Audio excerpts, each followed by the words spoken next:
There's waters, now imbued with Midas's curse, carried gold downstream, forever tainting the land. King Midas's story is a reminder that greed often blinds us to the consequences of our desires. His once prized gift became his greatest curse, teaching us that not all treasures are worth the price. If King Midas's tale of power and greed left you thinking, make sure to subscribe for more epic Greek myths and their timeless lessons. Stay tuned for more stories of fate, love, and the gods' wrath. Loki's punishment was brutal. Bound deep within a cavern, his body lashed to 3 jagged rocks with the entrails of his own son. Above him, a serpent hung poised, venom dripping relentlessly onto his exposed skin. This scene, drawn from the poetic Edda and the prose Edda, became a symbol of both divine vengeance and suffering that echoed through Norse legend. But the gods never counted on one presence: Sigyn, Loki's faithful wife.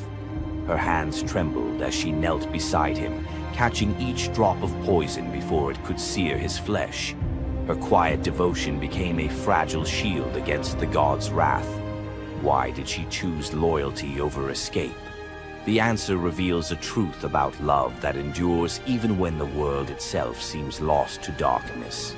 Yet before the cavern, before the venom and the silence, there was a betrayal that shook the heart of Asgard. Baldur was the light of Asgard, cherished by gods and mortals alike. His laughter filled the halls, a warmth that even the golden apples of Idun could not rival. When ominous dreams began to trouble him, his mother Frigg, desperate to protect her son, secured oaths from every creature and object in existence never to harm him. All, that is, except the mistletoe, too slight, too innocent to warrant suspicion. Loki saw opportunity in what others dismissed. He fashioned a dart from that fragile branch and sought out Hoder, Baldur's blind brother. "Here," Loki murmured, placing the weapon in Hoder's uncertain grasp, "let me guide your hand." The dart struck its mark. In an instant, Baldur's light was snuffed out, his presence gone from the world. The gods stood in stunned silence, their joy shattered. Loki lingered in the shadows, the faintest smile on his lips, before slipping away unseen. The prose Edda tells us the pyre burned for 9 nights. Baldur's wife, Nanna, overcome with grief, cast herself onto the flames, her spirit entwined with his.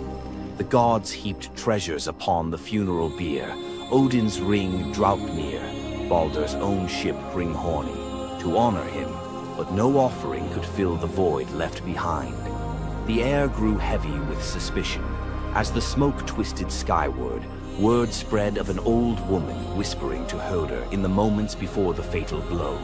When Thor forced the truth from a trembling servant, silence fell like a shroud. Loki's name was not spoken, but its weight pressed upon every heart.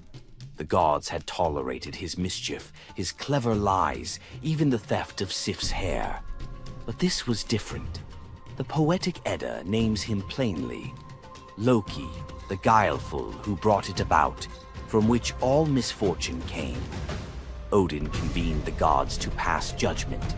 No mead flowed, no boasts rang out. The All-Father's single eye burned cold as he named Loki Oathbreaker and Kinslayer. Weapons gleamed in restless hands. Even gentle Friar's fingers tightened around his sword. Loki understood the god's fury. He fled Asgard, his mind racing with schemes. As told in the prose Edda, he built a lodge in the mountains, doors on every side, always watching for his pursuers. Still, he could not outrun their vengeance. Odin's gaze found him, even in hiding. When the gods arrived, Loki tried to slip away, transforming into a salmon to evade capture in the river's swift current. But Thor's grip proved stronger than fate. Dragged back through the gates he once helped raise, Loki passed faces twisted with anger and betrayal. The gods' judgment was swift. The path ahead led not to mercy, but to a place where pain and silence waited in the damp and the dark. They forced Loki into the heart of the earth, a cavern where the air pressed cold and heavy, and every sound echoed off stone walls slick with damp. Water dripped steadily from above, each drop magnifying the hush that settled over the gods as they set to their grim task. The stench of venom lingered, sharp and persistent, mingling with the iron tang of old blood. Odin's single eye caught the flicker of Skadi's movement. A silent nod passed between them, sealing what would come next. 3 massive boulders, freshly gouged with holes, stood ready. The gods had not brought chains or rope. Instead, they made Loki's punishment a reflection of his own chaos. The prose. Edda tells us they transformed one son, Vali, into a wolf who slew his brother, Nari. With the entrails of Nari turned to iron by the god's will, they bound Loki fast, wrists, neck, thighs, and ankles locked tight against the unyielding stone. As the Völuspá declares, with the guts of his ice-cold son, the killer is bound.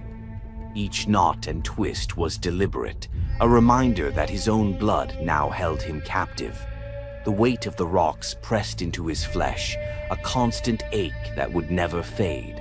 Skadi stepped forward, her presence sharp as frost. In her hands a serpent writhed, its fangs gleaming. She fixed the creature to a stalactite directly above Loki's face. "For Balder," she said, her voice steady and cold. The serpent's jaws parted, and a bead of venom gathered at its tip. It hung for a moment, then fell.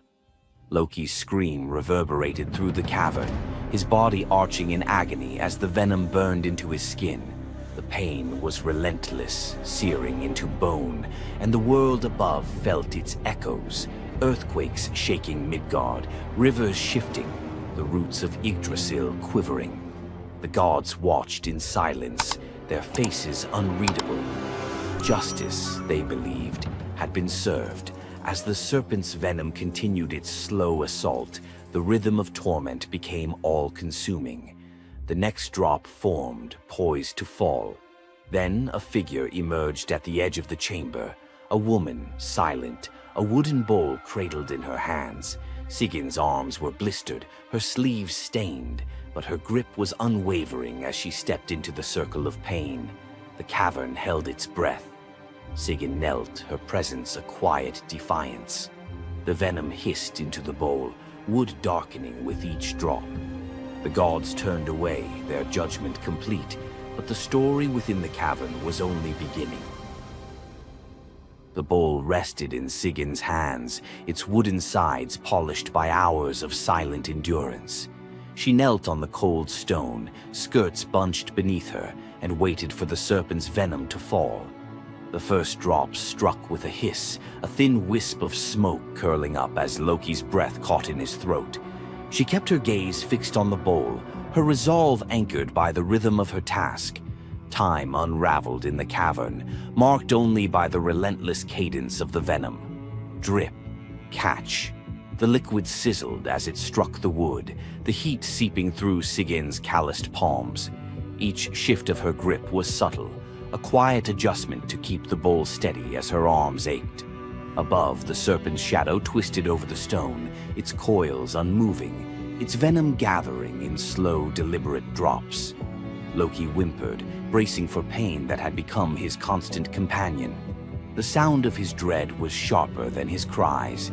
The air hung heavy with the stench of scorched flesh and the metallic sting of poison. The darkness pressed in, broken only by the faint glimmer of Sigyn's tears as they mixed with venom in the bowl, each drop a testament to her resolve.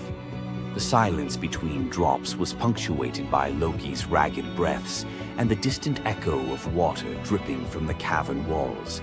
Sigyn's world narrowed to the weight in her arms and the threat above. The bowl filled, the venom rising perilously close to the rim. Sigyn's muscles trembled, but she did not let her grip falter. When at last the bowl brimmed, she had no choice but to turn away. In that brief moment, as she emptied the venom onto the rocks, Loki's body convulsed, his scream raw and unrestrained. The poison ate into the stone, leaving blackened scars as Sigyn hurried to wipe the bowl clean and return to her vigil. For time beyond reckoning, Sigyn remained. The myth offers no window into her thoughts, only the image of her kneeling, unwavering as Loki's mind splintered under the weight of his agony. Was she remembering laughter in sunlit halls, or simply unable to imagine leaving him alone in the dark? The venom's rhythm never changed. The bowl would fill. Loki would suffer. Sigyn would endure. In the hush that followed each scream, a question lingered, one that neither gods nor mortals could answer. Love in the dark was never simple. While the gods turned away, Sigyn remained, her presence reshaping the meaning of Loki's punishment. His betrayals had echoed through Asgard, yet her loyalty was a force the gods never expected. The Eddas offer no window into Sigyn's thoughts, recording only her actions. Blistered hands, a steady bowl, venom caught before it could sear flesh. This silence leaves space for us to wonder. Was it love that held her there, or a deeper sense of duty, something older and more enduring than the gods' own laws? Loki, once the master of deception, now depended on the mercy of the one he had so often left in the shadows. When the bowl overflowed and Sigyn turned away, each drip crept like fire through him, twisting his features in agony. His eyes, when they met hers, flickered with both gratitude and resentment. He needed her, but the venom's torment mingled need with bitterness. Still, Sigyn returned every time, catching the next drop before it could fall. The myths do not say what passed between them in those moments, only that she stayed, her resolve unbroken. Scholars often call Sigyn the embodiment of loyalty, the ultimate symbol of spousal devotion. Yet, her sacrifice was more than an act of love. It was a quiet rebellion. By kneeling in the cavern, she defied the gods' vision of justice. Odin had crafted Loki's punishment to be absolute, to break him alone in the dark. Sigyn's refusal to abandon her husband became a shield, her presence a silent protest that denied the gods complete victory. The Eddas never assign her a motive, leaving modern readers to fill the silence with their own questions and interpretations. Was her endurance an act of compassion, or a challenge to the order imposed by the gods? Each drip marked the passage of time, each bowlful a measure of suffering and steadfastness. Loki's laughter, once quick and sharp, faded into broken gasps. His words, sometimes curses, sometimes pleas, found no purchase. Sigyn's hands grew raw and ruined, but she did not falter. The cycle of pain and mercy continued, unbroken. In the end, it was not just Loki who endured the gods' punishment. Sigyn's vigil transformed it, turning isolation into a shared ordeal. In the darkness, her silent defiance and unwavering love became part of the myth, a testament to the power of presence, even when the world has turned away.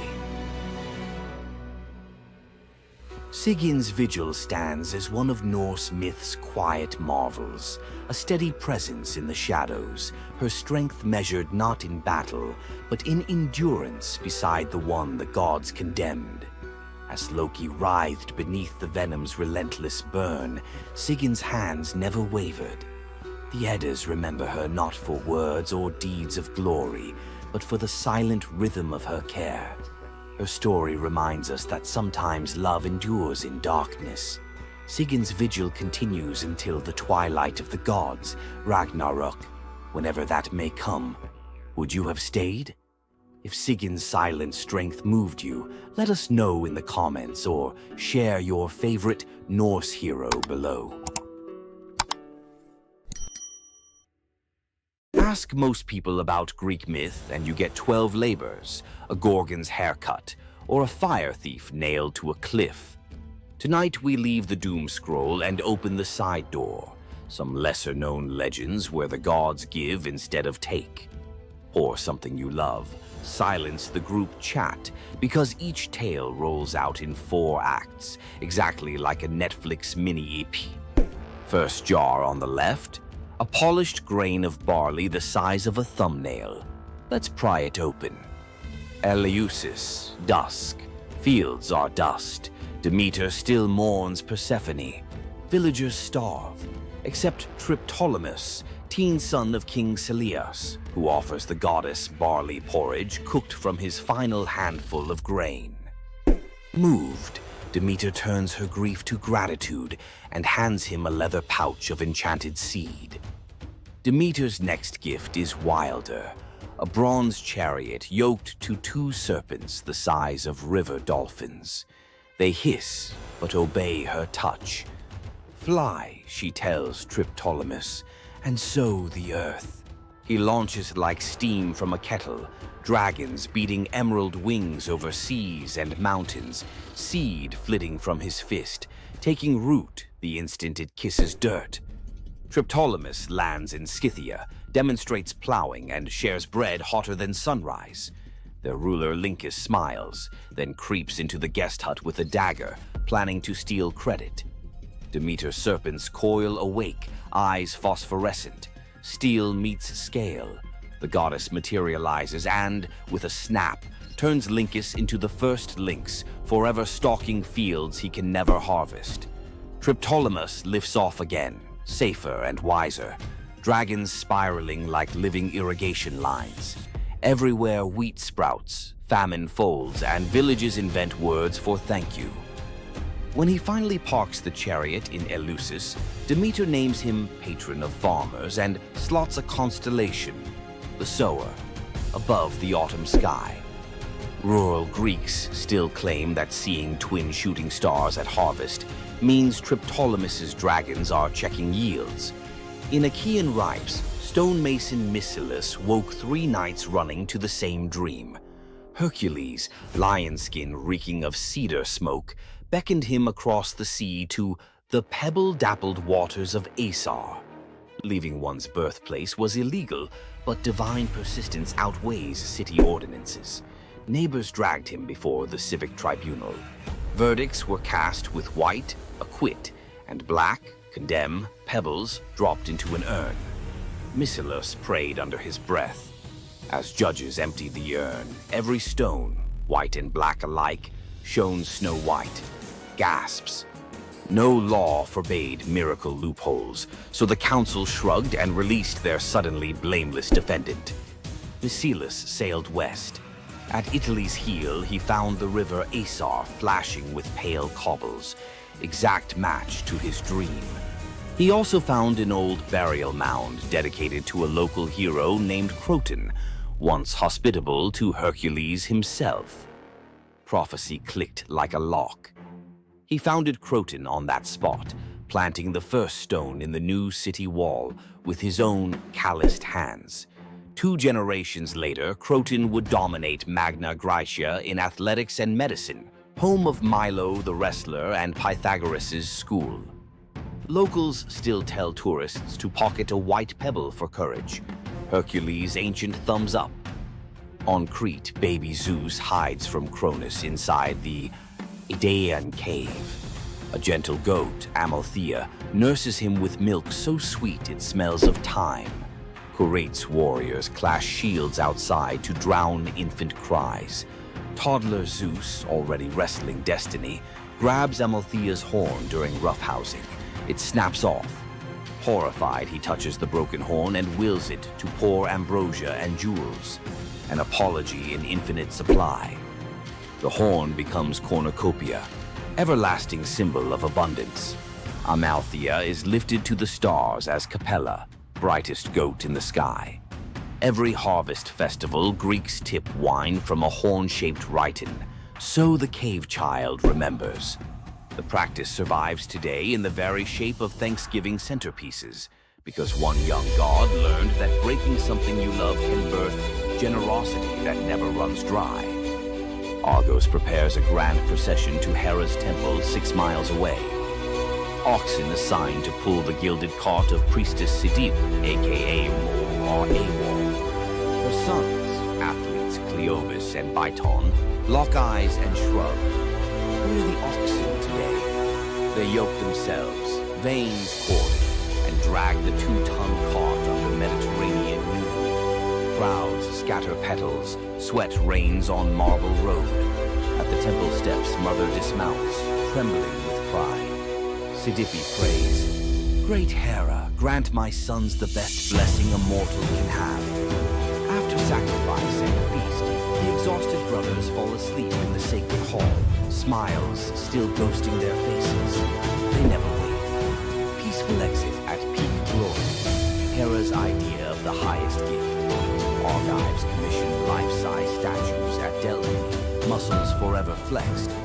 Travelers note the serenity on stone brows, testament that sometimes a swift, dignified curtain call outranks long, ragged applause.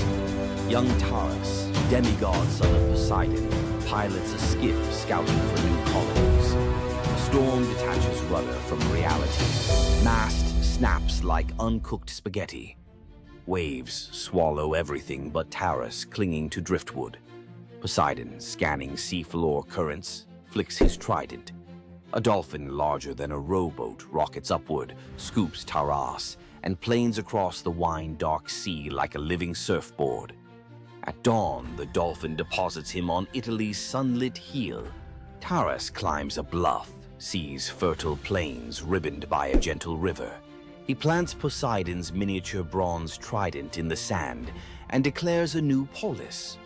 The colony, Tarentum, today's Taranto, mints coins of a boy riding a dolphin, trident aloft. Local fishermen still carve tiny dolphins on prows, tribute to the uncanny GPS system that once delivered a founder to the perfect harbor. Aphrodite and winged son Eros picnicked amid spring anemones, boasting who could gather the loveliest bouquet. With wings, Eros predictably stuffed his basket first.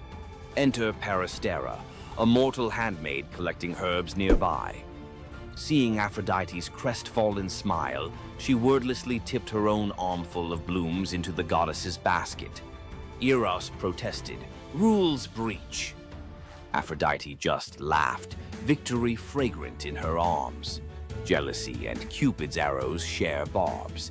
Eros flicked one tiny dart and poof, Peristera shrank into downy white feathers. Aphrodite scooped up the bewildered bird, whispering apologies and protection. Peristera, now a dove, gained a new language of coos and cloud-high freedom. The goddess decreed doves sacred henceforth, harbingers of peace and liaisons for lovers. From Cyprus to Corinth, newlyweds release white doves, so their first horizon carries Peristera's gift.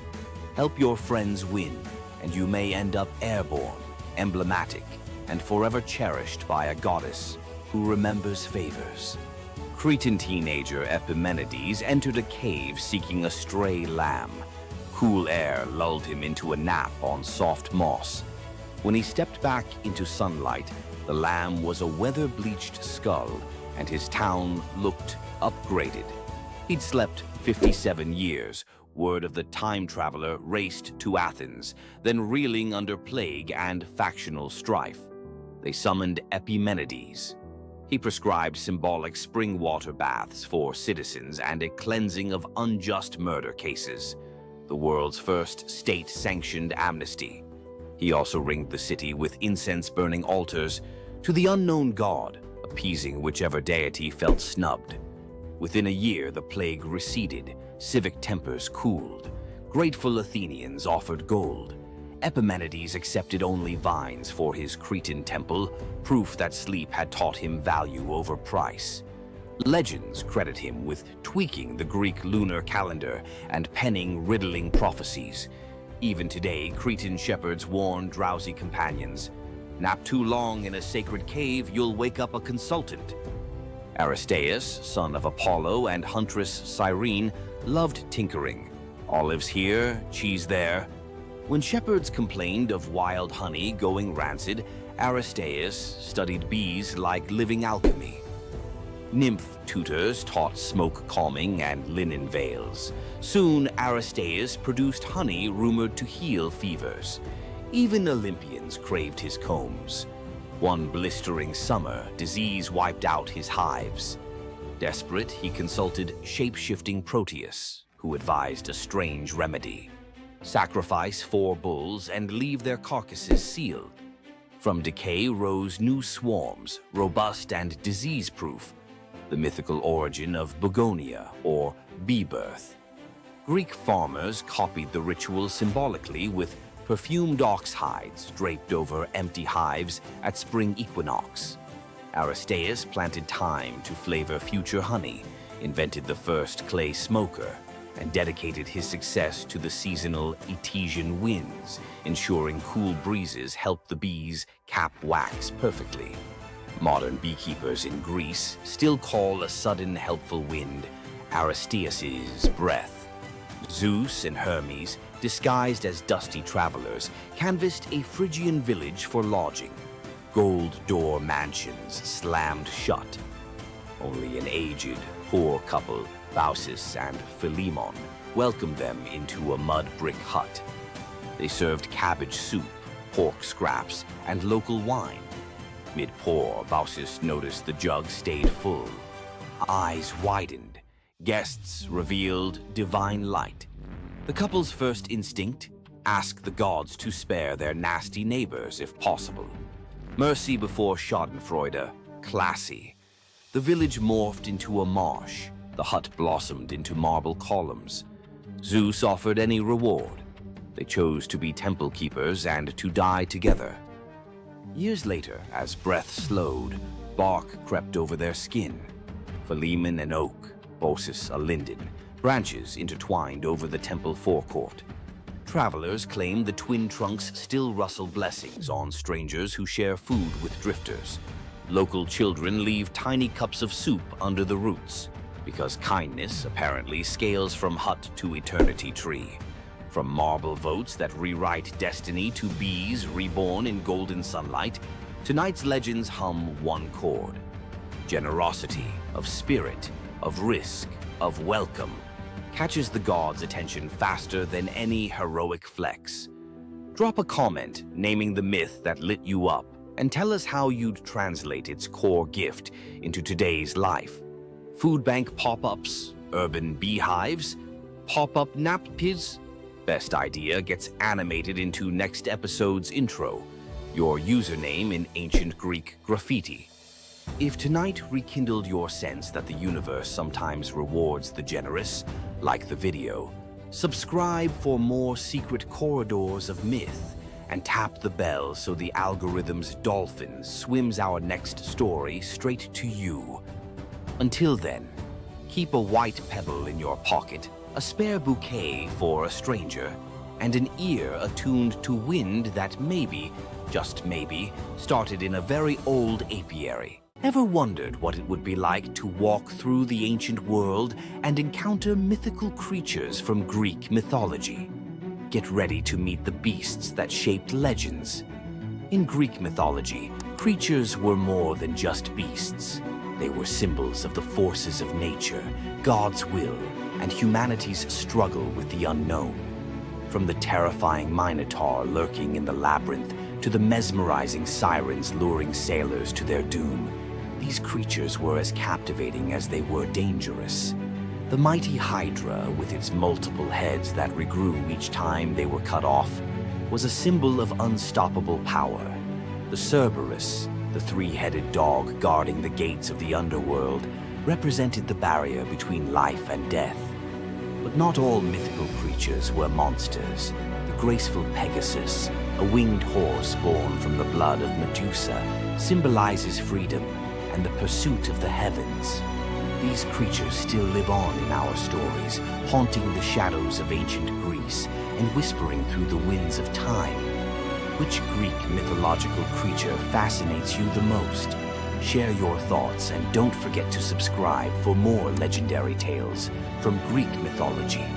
Tonight you'll meet the nymph whose beauty made Hades plant a forest in her image, a lover who weaponized an apple to hack a goddess's marriage laws, a king who may have raised the dragon that ate his island, a prophet who lived 7 years as each sex and paid with his eyes, and a royal couple whose wrecked ship still calms the winter seas. 5 deep-cut myths, none repeated from previous episodes. Stick around. The last scene explains why every item you just saw is really the same warning. Luce, daughter of Oceanus, shimmered like morning on still water. Hades saw her bathing on the Styx's shore and felt the ache of something that might have been love, if gods knew limits. He swept her into his shadowy chariot. In the underworld, things don't rot the way they should, they transform. When Luce's mortal bloom began to fade, Hades panicked. Unable to bear her disappearing, he offered the only gift he understood, immortality as landscape. He touched her hair. It stiffened into bark the color of moon-bleached bone. Leaves burst silver as coin flip flashes. Luce the woman became Luce the white poplar, blazing at the center of Elysium. Dead heroes rest beneath her, weaving garlands from her two-toned leaves. Dark one side, pale the other, to remind them that joy and grief always grow on the same branch. The Cercopes, twin dwarf tricksters Passalus and Acarus, live by trolling. They steal Heracles' bow and club, giggling about how the hero's butt is black as a kettle from soot. Heracles wakes, grabs both by the ankles, slings them over a pole like squirming fish, and marches toward the city to sell them. Dangling upside down, blood rushing to their heads, the twins can't stop roasting him. Even Heracles, no stranger to rage, breaks into reluctant laughter. But Zeus, hearing their unfiltered comedy, decides the world needs more mischief. He transforms them into the first monkeys, bodies still small, faces still grinning, forever swinging by what once bound them, their own tails. Sailors claim the Cercopes occasionally regain speech during eclipses, whispering new insults at any heroic statue within earshot. King Lycurgus hated surprises. When the brand new god Dionysus marched through Thrace with drums, wine, and ecstatic maenads, Lycurgus saw a security threat. He banned viticulture, arrested Bacchic followers, even ordered his soldiers to whip the vines until they confessed their treason. Dionysus escaped into sea foam, but vengeance fermented quietly. First, the king's barley crops twisted into miniature grape clusters. Then, every cup in the palace turned to wine, no matter what was poured. Finally, Lycurgus woke screaming. Vines were sprouting from his own feet, snaking up his calves, pinning him to the palace floor. He hacked at them only to realize he was slicing his own flesh. The vines were his veins. Driven mad, he swung an axe at what he thought were tendrils on an oak and beheaded his heir. The gods let him blister in that guilt until locals, terrified, bound him and hurled him into Mount Pangaion's man-eating cave. The vines retracted, but his screams never did.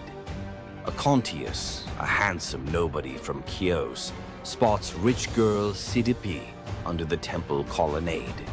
He can't speak to her, class gap miles wide, but he can exploit Olympus's fine print. He scratches on an apple.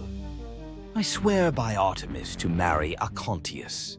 He rolls it to her sandal. She idly picks it up and reads the words aloud, which in Artemis's precinct equals a binding oath. Cydippe leaves confused, but every time her father arranges a proper fiancé, she collapses with fever so savage priests fear plague. The oracle digs through the divine TOS and finds the hitch. She's already sworn. When Cydippe finally weds Acontius, the fevers vanish. Artemis shows up, not angry but amused, honoring the couple with everlasting fidelity in exchange for the clever tribute. Moral: speak casually under a goddess's roof and the contract is in ink you can't see. Long before the Trojan War, the island had no king, only scattered fishermen and goats. Then a stranger arrived, Cycreus, towering, scarred, carrying a bronze spear notched with unknown runes. He spoke little, ate alone, but worked miracles. He dug cisterns where springs burst overnight, charmed a wild stallion into kneeling, and once, locals swear, stood barefoot in a ring of fire to prove courage to the storm god. By year's end, the islanders begged him to rule. They didn't know he walked with a secret. He dreamt every night of fire-scaled dragons devouring his childhood village, and woke with soot under his nails though no hearth burned nearby. Months after his coronation, goats began disappearing. Nets came up shredded as if bitten by iron teeth. One dusk, a shepherd stumbled into the agora, eyes wide, clutching a bronze scale the size of a dinner plate, edges smoking. He'd found it at the mouth of a cave where the mount met the sea. Cyprius said nothing, only studied the scale under torchlight. It matched the color of the runes on his sleeve. That night, villagers saw their king ride alone toward the cave. From cliffs, they watched the torchlight vanish into the maw. Minutes stretched into hours. Then, roaring deep enough to quake wine jars on kitchen shelves, flame burst from the cave mouth. Shadows of two giants, one man, one serpent, wrestled on the cave wall like monstrous puppet theater. At dawn, silence. Cyprius emerged, armor warped, spearhead glowing red. Behind him dragged the colossal corpse of a sea dragon, neck twisted, fangs snapped, eyes like boiled copper. The island erupted in praise. They crowned him with laurel and called him Draken Soter, Dragon's Savior. Yet some noticed his smile was hollow, as if slaying the beast had lanced a boil he secretly cherished. After the triumph feast, Cyprius changed. He paced battlements at midnight, muttering in a guttural tongue. His bathwater steamed black. Servants insisted the steam coiled like a serpent before dissolving. One harvest festival, a child accidentally spilled wine on his boots. Cyprius roared, eyes flashing ember orange, and the boy swore he saw scales ripple under the king's skin. Rumors spread. Had the battle fused man and monster? Or darker, had Cyprius never slain the dragon at all? Had he absorbed it? When storms flattened olive groves and fishermen found their nets burnt as though by underwater fire, the islanders panicked. They begged Eurystheus of Athens to intervene. The hero sailed with 50 hoplites, each carrying asbestos-soaked nets and mirrored shields to confuse reptilian eyes. But at the gate they met not a beast, only their king, bare-chested, spear discarded, arms raised. Cyprius confessed the dragon's fury had leaked into him. He'd battled it outside and now battled it within, losing ground each night. "Bind me or burn me," he said. Eurystheus chose mercy darker than execution, exile. He ferried Cyprius to Eleusis, gift-wrapping the cursed king for the goddess Demeter, whose own grief could understand corrupted power. Demeter accepted, appointing Cyprius as guardian of her holy processions, his inner fire now repurposed to ward off all lesser threats. As Cyprius's ship slipped away, islanders swore the shoreline hissed, not from waves, but from a dragon's whisper receding with its unwilling host. Salamis kept the dragon's bronze scales nailed above city gates for centuries, tarnished mirrors reminding every leader, "Conquer your monsters, yes, but never wear their skins. Power taken from terror carries terror's seed. When rage becomes crown, abdication may be salvation." Young hunter Tiresias strikes the snakes with his staff. Hera curses him into a woman for 7 years. He marries, bears children, learns the loom songs of grief men never hear. 7 winters later, he meets the serpents again, carefully steps over them, spell breaks. He's male once more. Later, Zeus and Hera bicker. Who enjoys love more, man or woman? They drag Tiresias in as data point. He sides with Zeus. Women feel 9 times the pleasure. Hera, furious, blinds him. Zeus, guilt-struck, gifts prophecy and a lifespan of 7 generations. Thus, the greatest seer of Thebes walks the tightrope of fate without eyesight, yet clearer vision than any living soul. It's said he chuckled on his deathbed. Blind, I've seen 2 worlds, inside and out. King Ceyx sails to consult an oracle. Wife Alcyone prays he waits for calmer weather. He doesn't. Zeus, annoyed that Ceyx invoked him too often in casual oaths, hurls a thunderstorm that swallows the ship. Ceyx's spirit, soaked and shivering, begs Iris to carry a goodbye. Sleep god Morpheus impersonates Ceyx's drowned corpse in Alcyone's dream. She wakes screaming, runs to the surf. There's the real body, ghost pale in foam. In raw despair, she leaps after him. The gods, pierced by this double plunge, morph the lovers mid-air into halcyon birds, kingfishers with royal blue backs. To let their floating nest survive, Zeus stills the winter seas for 14 days every January. Sailors call it the halcyon days, when storms bank their rage and even grief takes a coffee break. Which transformation slapped hardest? Tree, oath, dragon, gender shift, or bird? Hit the comments. Smash like.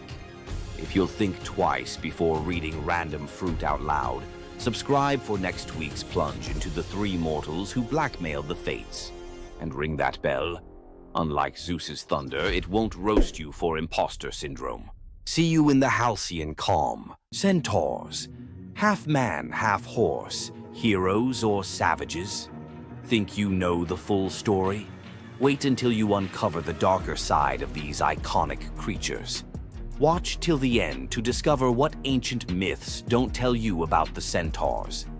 In Greek mythology, Centaurs were seen as both wild and noble beings. They were often depicted as powerful warriors, famous for their strength and skill in battle. But what if the truth behind them was far more sinister than anyone imagined? While some centaurs, like Chiron, were revered for their wisdom and kindness, many others were violent, uncontrollable creatures. These savage centaurs were known for their drunken brawls and uncontrollable rage. The most infamous event?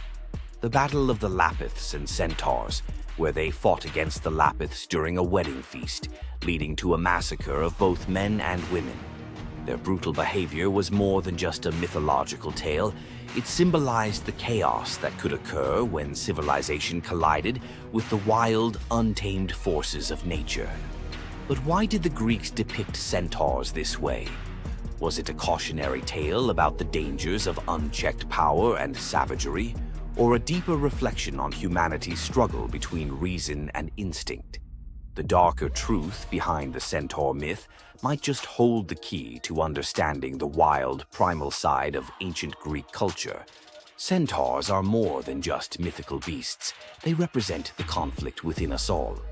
If you're fascinated by the hidden truths of ancient myths, don't forget to subscribe for more dark stories from Greek mythology.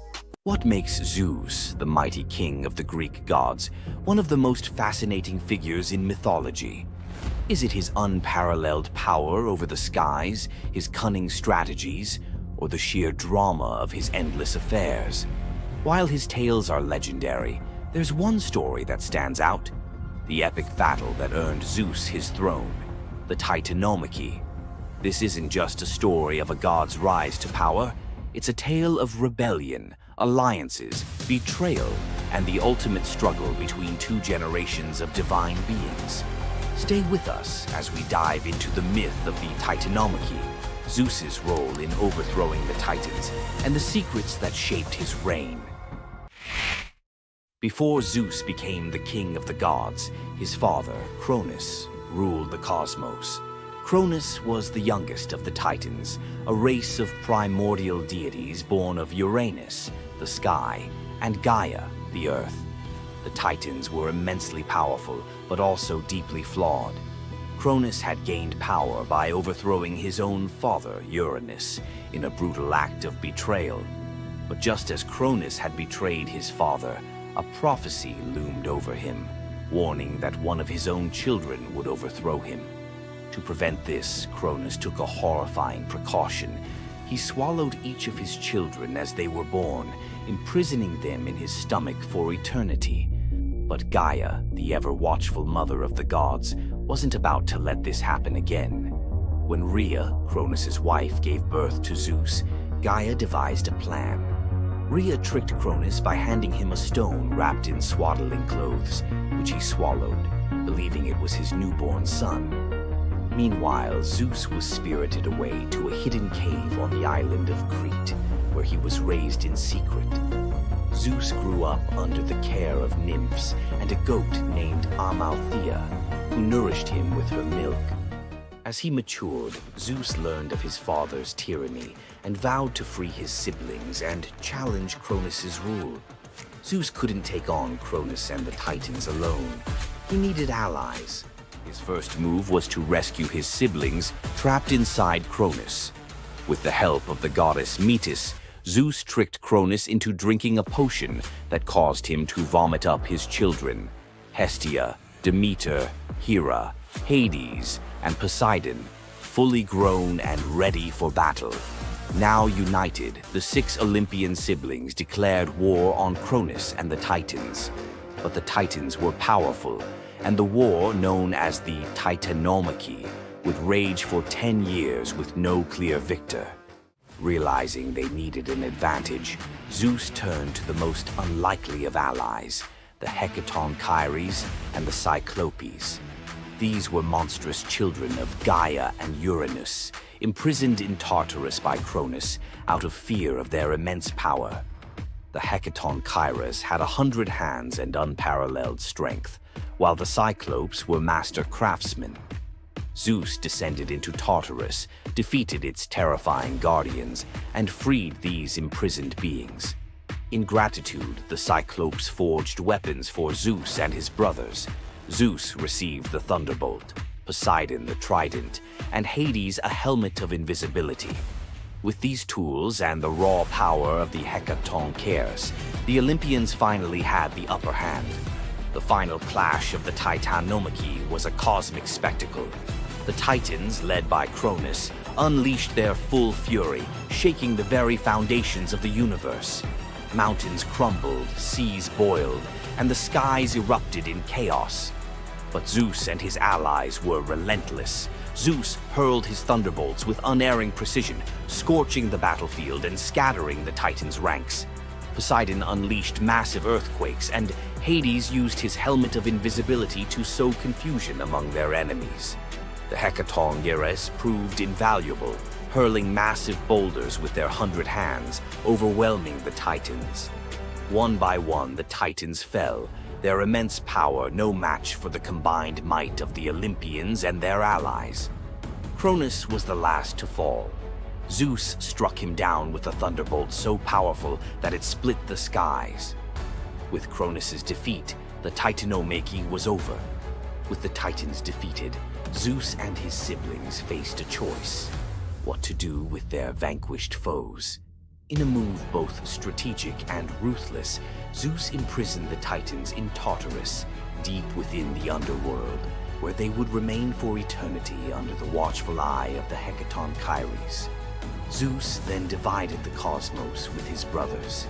He claimed the skies as his domain, Poseidon took the seas, and Hades ruled the underworld. Together, they established the rule of the Olympians, with Zeus as their undisputed king.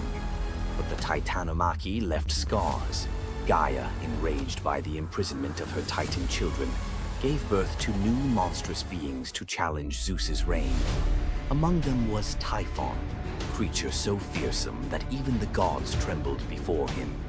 Typhon's battle with Zeus is another story for another day, but it serves as a reminder that power in the ancient world was never secure. Zeus's rise to power marked the beginning of a new era, but his reign was anything but peaceful. While he was the king of the gods, his rule was marked by constant challenges, from rebellious mortals to jealous deities and his own unquenchable desire for love and control. Zeus was both a protector and a tyrant, a figure who inspired awe and fear. His thunderbolts were a symbol of justice, but they were also a tool of destruction. He fathered countless children, both mortal and divine, and his many affairs often sparked conflict among the gods. Yet, despite his flaws, Zeus's rule brought stability to a chaotic world. Under his reign, the gods established order, overseeing the realms of humans and maintaining the delicate balance between earth, sea, and sky. The myth of Zeus and the Titanomachy isn't just a tale of war. It's a story about the cycles of power and rebellion. Just as Zeus overthrew Cronus, who had overthrown Uranus, Greek myths suggest that even the mightiest rulers are vulnerable to the forces of change. Zeus's story reminds us that leadership comes with its own set of challenges. It's not just about gaining power, it's about maintaining it, often at great cost. Zeus's rise to power is one of the most thrilling tales in mythology, filled with battles, alliances, and sacrifices. But what do you think? Was Zeus a just ruler, or was he simply another tyrant destined to fall like the Titans before him? Let us know your thoughts in the comments below. Don't forget to like this video if you enjoyed this dive into Greek mythology, share it with fellow myth lovers, and subscribe to our channel for more epic tales from the ancient world. Until next time, remember, the gods may rule from above, but their stories remind us of the struggles we all face below. Hor, the thunder god, woke up to find his greatest nightmare had come true. Mjolnir, his mighty hammer that could level mountains and control lightning itself, was gone. Without it, the thunder god was powerless, vulnerable, and mocked. The weapon that defined his very identity as protector of Asgard had vanished without a trace. But what happened next would humiliate him more than any defeat in battle. To get his hammer back, Thor would have to do something that went against every fiber of his warrior identity. You won't believe the disguise he ends up in. It all began on what should have been an ordinary morning in Asgard. Picture Thor reaching for the leather grip that had been at his side for countless centuries, his fingers closing around nothing but empty air. The spot where Mjolnir should rest felt cold and wrong, like a missing tooth that your tongue keeps finding. Thor's morning routine, as predictable as sunrise over Asgard's golden halls, shattered in that single moment of realization. The hammer forged by dwarven masters, the weapon that could summon lightning and level mountains, had vanished without so much as a whisper of sound. The initial shock hit Thor like a physical blow. His hand remained suspended in space, still reaching for what wasn't there. Then panic crept in, cold and relentless. He let out a blood-curdling roar of sheer rage, the whole palace trembling. Without Mjolnir, he was powerless, vulnerable, and mocked, stripped of the weapon that made him Asgard's primary defender. The enemies that prowled the borders of the Nine Realms knew about his mighty hammer. They counted on Thor's strength to keep them at bay. Now that strength was gone. Word spread through Asgard's halls faster than wildfire. The other gods gathered in emergency council, their faces grave as they grasped the full scope of the crisis. Odin's ravens had brought no news. The watchmen at the gates had seen nothing. Mjolnir had simply disappeared, as if it had never existed at all. The assembled gods understood what Thor's loss meant for their realm. Asgard stood vulnerable, its greatest protector reduced to a shadow of his former self. Loki stepped forward through the crowd of worried gods, his familiar, cunning smile playing at the corners of his mouth. He offered to investigate the theft using his shape-shifting abilities, volunteering to venture where other gods could not go undetected. The council accepted his proposal immediately, desperate for any lead in their search.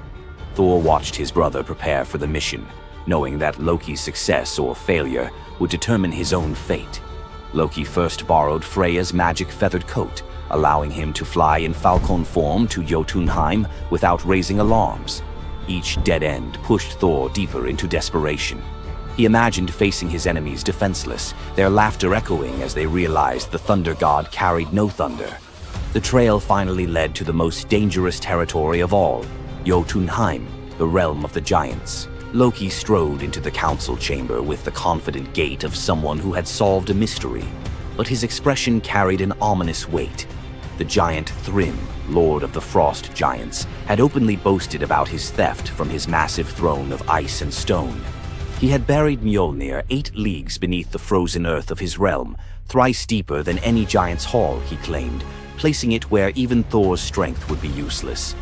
Thrym had what he thought was a simple demand for the Norse gods. He wanted the beautiful goddess Freya as his bride in exchange for the hammer's return. The giant had fixated on her legendary beauty and grace, convinced that possessing both Mjolnir and the goddess of love would make him the most powerful being in all the 9 realms.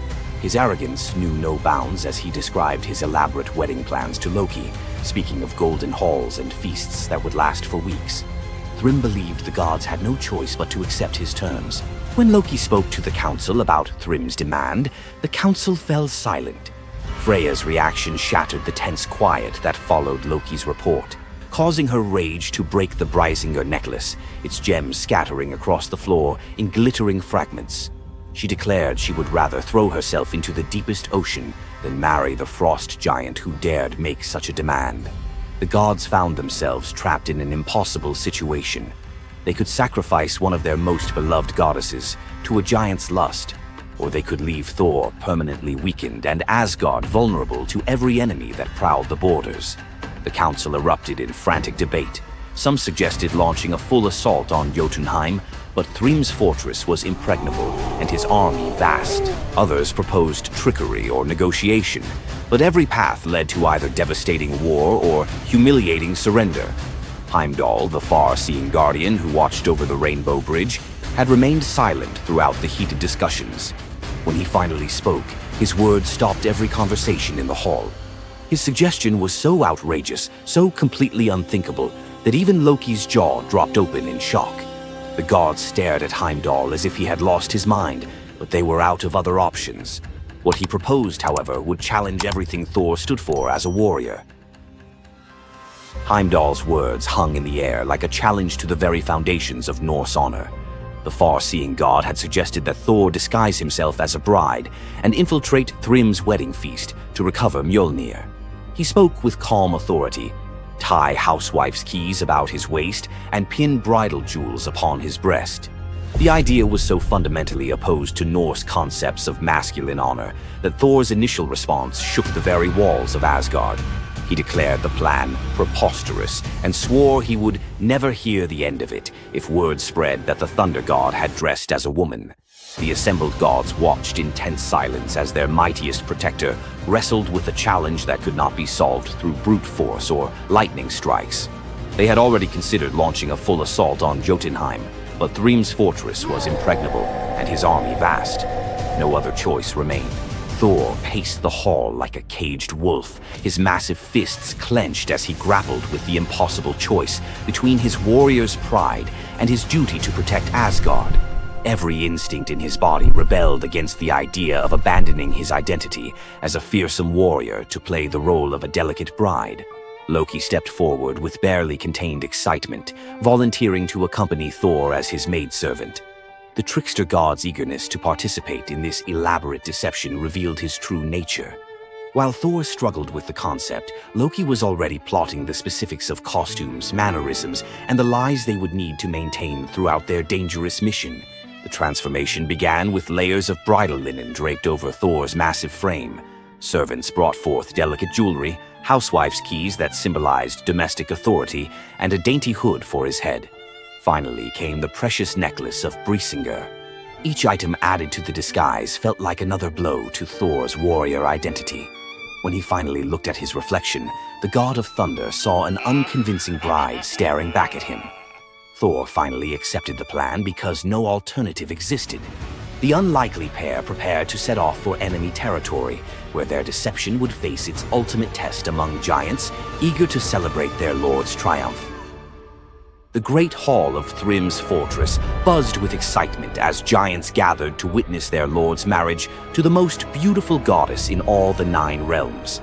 Thor sat at the high table in his bridal disguise, surrounded by massive frost giants who raised their drinking horns in celebration.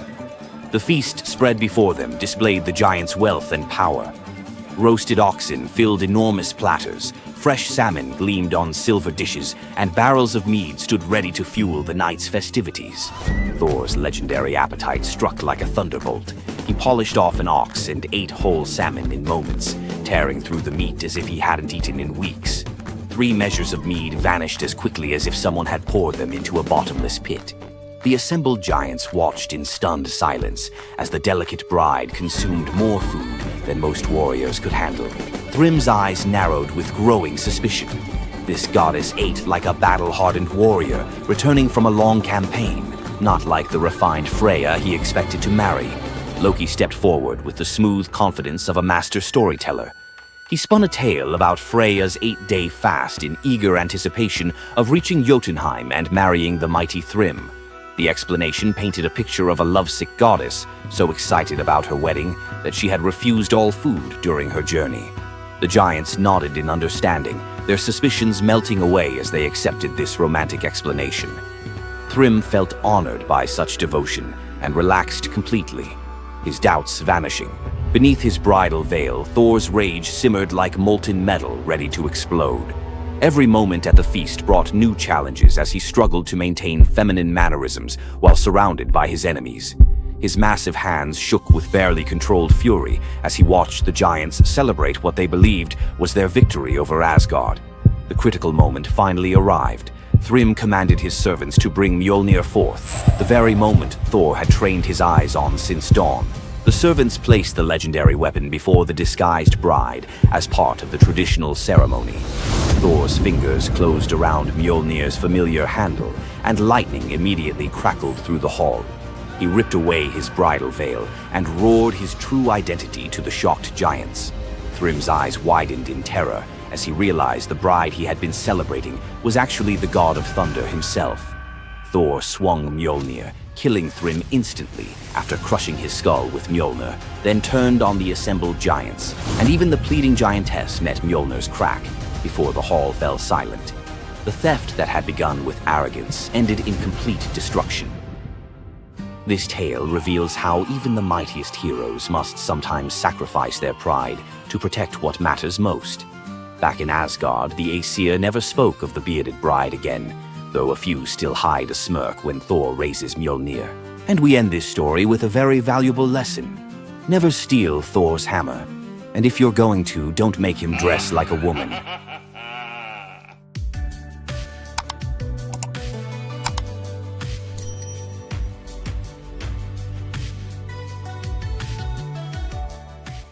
You've heard of a goddess whose beauty was unmatched. But what if I told you that her beauty wasn't what it seemed? In fact, her allure led to some of the darkest consequences in ancient myth. This goddess, adored by many, held the power to captivate anyone with a mere glance. She was so beautiful that her charm could sway the gods, kings, and mortals alike. But this beauty came with a deadly price. The goddess we're talking about is none other than Aphrodite, the Greek goddess of love and beauty. While she is often depicted as the epitome of grace, sensuality, and allure, her beauty was more of a curse than a gift. Aphrodite's powers extended